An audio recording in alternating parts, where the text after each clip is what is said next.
that shot from the officer sounds suppressed as well. So I knew that ninth shot could not have been from the shooter, because that one definitely didn't sound the same. It was a suppressed round. So I made this slide here because we want to take a look at this visually to see exactly what is happening.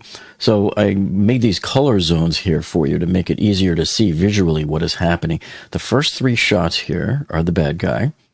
And then a few seconds later, he does this second burst of 5 shots here. So that's shots 4 through 8, as I have it labeled here. The next shot, which is almost immediately after it, that a lot of people didn't know happened, like, for example, here on this earlier TMZ video, because it was lost in the mix of, like, the ladies screaming and everything. But it was there, and that is the one that we are saying now came from the ESU SWAT team. He is a local cop positioned over by the tent where Trump was first walking out, as I am showing you. And then about 10 seconds after the final shot here is when the Secret Service Hercules 1 counter sniper came in and fired that one neutralizing shot that took down the shooter, the bad guy. Now check this out. This is about 30 minutes or so before the shooting. And then this piece of video here was shot at about 5:40.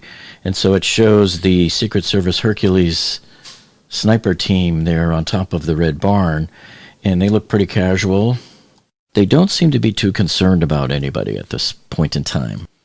And as he checks in on them a few minutes later, they're just, casually checking things out through their binoculars, checking out different parts of the area, looking for suspicious people. So again, they don't look so alarmed, and there's the local police SWAT team right there. And several minutes later, it's now probably about 5:56 p.m., about 15 or so minutes before the shooting. And the Secret Service snipers are just kind of casually checking out the area, but now they're looking towards the crowd. Now look at this scene here as the Hercules 2 team is just checking out the crowd with their binoculars. And then right down below them, you're going to see a whole bunch of the Butler County officers there right by that tent. And one of those officers is likely the one with his long rifle that shot at the shooter and made that shot number 9 that caused the shooter to stop what he was doing and point his gun at the crowd next to him that were yelling, "He's on the roof." Yeah, look, there he is. Because we have millions and millions of people in our country that shouldn't be here. We on the roof, he's right. We have people that right should not be here, here. right on the roof. It's much tougher than it happens. And then, of course, 30 seconds later, the shooting starts.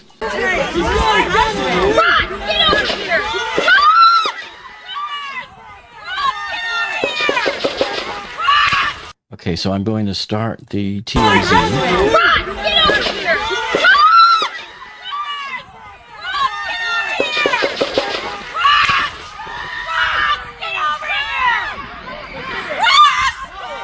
Secret Service sniper will be right here. He's turning this way. Be careful, guys. So that was very clear. So what was not so clear then was you could barely hear it a little bit here, the shot that was fired by the SWAT officer. But it just wasn't all that clear there because there was so much going on. Because there was so much going on there. And that lady who kept yelling, "Russ, Russ, Russ." Man, do I feel bad for Russ. We're going to mute the TMZ down below, and now we're going to play the one from Dave Stewart's video over here.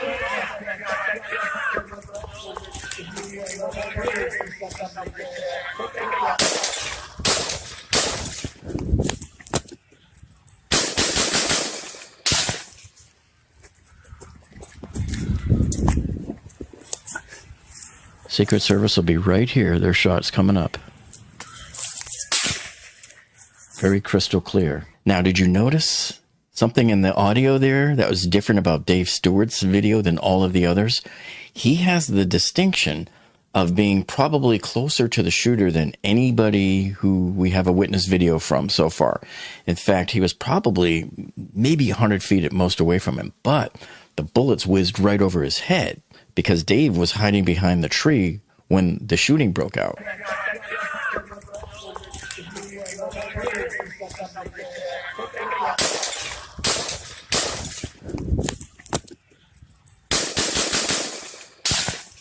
The first thing I noticed about David's video is that his audio was crystal clear on all of the shots. And the shooter's first 3 shots sounded exactly like the second 5 shots. And I had explained to you folks before, one possible reason was because all of these other people were running and their cameras were changing direction and they're all going like this and everything. And so that's why I said, well, the first 3 shots could sound different than the second 5 shots. But Dave Stewart's video here shows it very clearly. To me, they sound exactly the same. And not only is it so clear, you can actually very crisply and distinctly hear the police officer fire that shot at the shooter, which actually stopped the shooter. It didn't hit him, but it got his attention. He was like, whoa, what's going on? And then he made the mistake of turning his gun towards the crowd now like this.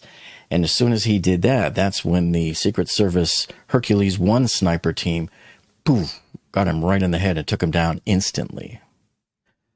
Okay, so what I wanted to do is step through this report. Some of you may have seen this. This was released about a week ago. This is the Beaver County SWAT team's sort of after action. So they're sort of doing a post-mortem here as to what happened. And so this was the materials provided by the Butler Command. So it's showing all of the different police snipers where they were supposed to be. Here's your Hercules snipers on top of the 2 red barns. Now, a lot of people did not know because it wasn't really advertised and they didn't receive much press about it. There was 2 other teams over here. The Washington County had their SWAT team positioned in this building, and then Butler ESU had more guys in this building here as well. And they had hazmat here just in case some kind of gas might have been released. And they had more county police over here, Butler County. And as we're going to show you in a bit, they had, let's see, Dave Stewart's video showed a bunch of police and SWAT guys gathered around right here. Here's the scene as Trump was walking out on the catwalk. And so this was more materials provided by the Butler Command. And they basically broke this area up into 7 different zones here. And this is the crowd sector right here, Sector 1. Sector 2 seems to be, this is the highest protected area because this is the barns right here. And all the white tents that were set up in a row were right along here. And this is where Trump was waiting in the sort of the waiting area before they brought him out on the stage here, came into this area.